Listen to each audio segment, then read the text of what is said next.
पकोड़े, गर्मा गर्म पकोड़े, स्वादिष्ट पकोड़े। जल्दी आओगे, जल्दी खाओगे, खत्म हो गए तो बहुत पछताओगे। भाई साहब, पकोड़े कितने के दिए?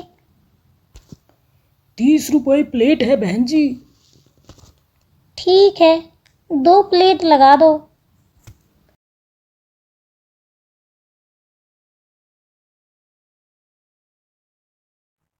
किशन लाल की पत्नी बहुत ही स्वादिष्ट पकोड़े बनाती थी। जैसे ही वह पकोड़े बनाना शुरू करती थी, नीचे चले आते थे और मज़े से पकोड़े खाते थे। किशन लाल और उसकी पत्नी बहुत खुश थे कि लोगों को उनके पकोड़े स्वादिष्ट लगते हैं। उनका पकोड़ों का काम बहुत अच्छा चल रहा था, अच्छी कमाई भी हो रही थी। धीरे धीरे उनका परिवार गरीबी से बाहर निकल रहा था। तभी एक दिन, सुनिए जी, अब हम इस झोंपड़ी में नहीं रहेंगे, अब अच्छा सा घर बनवाएंगे। ठीक है बिमला, थोड़े और पैसे इकट्ठा हो जाएं तो फिर हम नया घर खरीद लेंगे।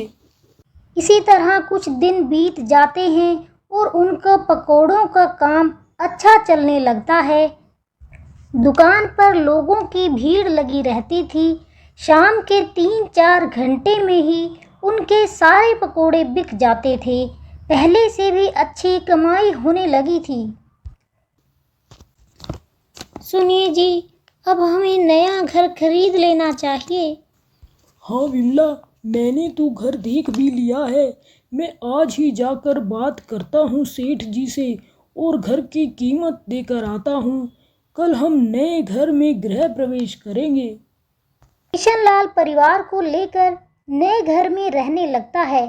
धीरे धीरे कमाई बढ़ती देखकर बिमला के मन में लालच आने लगता है। वह पति से कहती है, देखिए जी, अब मुझे अपने लिए नए गहने बनवाने हैं। देखो बिमला, अभी हमने घर खरीदा है तो पैसे खर्च हो गए हैं। थोड़े दिन रुक जाओ, फिर से पैसे इकट्ठा करके बनवा लेना जो बनवाना है। बिमला गहनों के लिए इंतजार नहीं कर पा रही थी। उसके मन का लालच बढ़ता ही जा रहा था और लालच बढ़कर बेईमानी पर उतर आया था। अरे, इस तरह तो हम बहुत दिनों में पैसे जोड़ पाएंगे।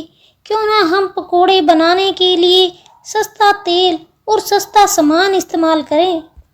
इस तरह हम कम लागत में ज़्यादा पकोड़े बनाकर अच्छी कमाई कर सकते हैं और पकोड़े की प्लेट की कीमत भी 30 रुपए से 50 रुपए कर देते हैं।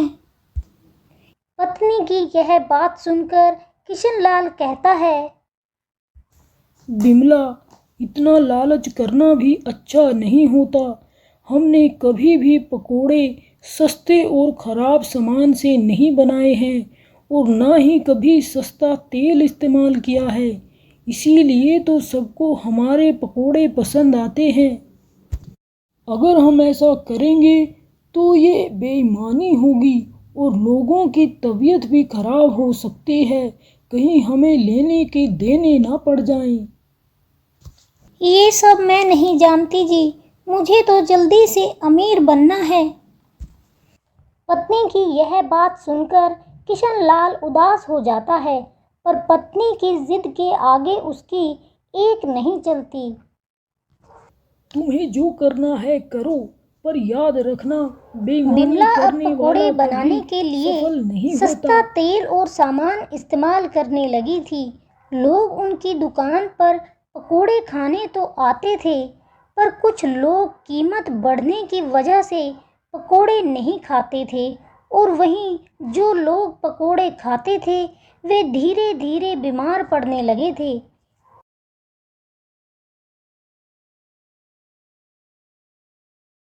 एक दिन एक ग्राहक आता है और किशन लाल से कहता है, अरे किशन भाई, अब तुम पकोड़ों में ऐसा क्या मिलाने लगे हो? मेरा पूरा परिवार तुम्हारे पकोड़े खाकर बीमार हो गया है और हॉस्पिटल में एडमिट है। ऐसा कुछ नहीं है भाई साहब, जो सामान पहले इस्तेमाल होता था अभी भी वही हो रहा है, इसमें कोई भी कमी नहीं है। पहले तो कभी कोई बीमार नहीं हुआ इन्हें खाकर। देखो किशनलाल, तुम कुछ तो गड़बड़ कर रहे हो। जो सब लोग एक साथ बीमार हो गए हैं, कभी ना कभी तो तुम्हारा भांडा ज़रूर फूटेगा। उनकी बातें सुनकर दूसरे ग्राहक भी सतर्क हो जाते हैं। गांव के कुछ लोग भी पकोड़े खाकर बीमार पड़ने लगे, जिस वजह से लोगों ने किशनलाल के पकोड़े खाना बंद कर दिया। ग्राहक कम होने की वजह से किशनलाल को नुकसान होने लगा। पकोड़े बिकने भी बहुत कम हो गए थे। एक दिन अरे, आज तो हमारी दुकान पर एक भी ग्राहक नहीं आया। अब लगता है सबको पता चल गया है, अब हमारी दुकान बंद हो जाएगी। आप चिंता ना करें जी, जिसको खाने का मन होगा वो ज़रूर आएगा। तुम तो रहने ही दो बिमला, ये सब तुम्हारे लालच की वजह से ही हमारे साथ हो रहा है। अब हमें ये दुकान बंद करनी ही पड़ेगी। दुकान बंद होने की वजह से उनके पास कोई भी आमदनी का साधन नहीं बचा, इसलिए धीरे धीरे वे फिर से गरीब होते चले जाते हैं। यह सब देखकर किशनलाल की पत्नी को बहुत पछतावा होता है। फिर वह एक दिन अपने पति से कहती है, इसीलिए मुझे माफ़ कर दीजिए, सारी गलती मेरी है। मैं ही लालच में आ गई थी।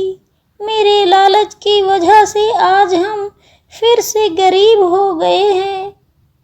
काश मैंने आपकी बात मान ली होती तो आज हमारे साथ ये सब नहीं होता। मेरे लालच ने आज हमें कहां से कहां लाकर खड़ा कर दिया है। आज मुझे समझ आ गया है कि हमें लालच नहीं करना चाहिए, अपनी मेहनत पर भरोसा करना चाहिए और ईमानदारी से अपना काम करना चाहिए। अब हम अपना नया काम शुरू करेंगे जी, और पूरी ईमानदारी के साथ सच्चे मन से मेहनत करेंगे। ये तो कहते हैं दोस्तों, कभी लालच नहीं करना चाहिए।